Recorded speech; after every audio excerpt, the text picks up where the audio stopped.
अधिकतर लोग यही जानते हैं कि रावण सिर्फ श्री राम से ही हारा था, लेकिन ये सच नहीं है। रावण श्री राम के अलावा शिवजी, राजा बलि, बाली और सहस्त्रबाहु से भी पराजित हो चुका था। यहां जानिए इन चारों से रावण कब और कैसे हारा था।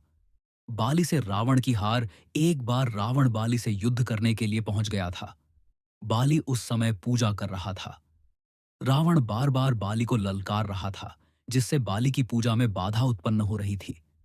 जब रावण नहीं माना तो बाली ने उसे अपनी बाजू में दबाकर 4 समुद्रों की परिक्रमा की थी। बाली बहुत शक्तिशाली था और इतनी तेज गति से चलता था कि रोज सुबह सुबह ही 4 समुद्रों की परिक्रमा कर लेता था। इस प्रकार परिक्रमा करने के बाद सूर्य को अर्घ्य अर्पित करता था। जब तक बाली ने परिक्रमा की और सूर्य को अर्घ्य अर्पित किया, तब तक रावण को अपने बाजू में दबाकर ही रखा था। रावण ने बहुत प्रयास किया, लेकिन वह बाली की गिरफ्त से आजाद नहीं हो पाया। पूजा के बाद बाली ने रावण को छोड़ दिया था। सहस्त्रबाहु अर्जुन से रावण की हार। सहस्त्रबाहु अर्जुन के 1000 हाथ थे और इसी वजह से उसका नाम सहस्त्रबाहु पड़ा था।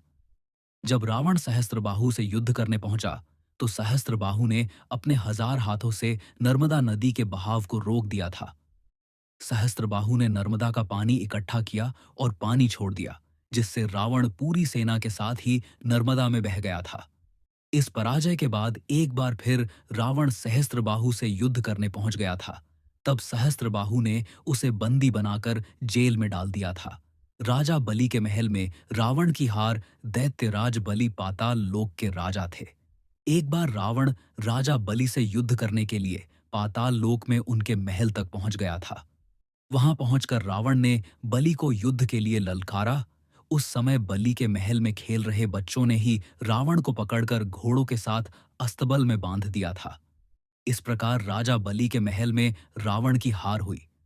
शिवजी से रावण की हार। रावण बहुत शक्तिशाली था और उसे अपनी शक्ति पर बहुत ही घमंड भी था। रावण इस घमंड के नशे में शिवजी को हराने के लिए कैलाश पर्वत पर पहुंच गया था। रावण ने शिवजी को युद्ध के लिए ललकारा, लेकिन महादेव तो ध्यान में लीन थे। रावण कैलाश पर्वत को उठाने लगा। तब शिवजी ने पैर के अंगूठे से ही कैलाश का भार बढ़ा दिया। इस भार को रावण उठा नहीं सका और उसका हाथ पर्वत के नीचे दब गया। बहुत प्रयत्न के बाद भी रावण अपना हाथ वहां से नहीं निकाल सका। तब रावण ने शिवजी को प्रसन्न करने के लिए उसी समय शिव तांडव स्रोत रच दिया। शिवजी इस स्रोत से बहुत प्रसन्न हो गए और उसने रावण को मुक्त कर दिया। मुक्त होने के पश्चात रावण ने शिवजी को अपना गुरु बना लिया।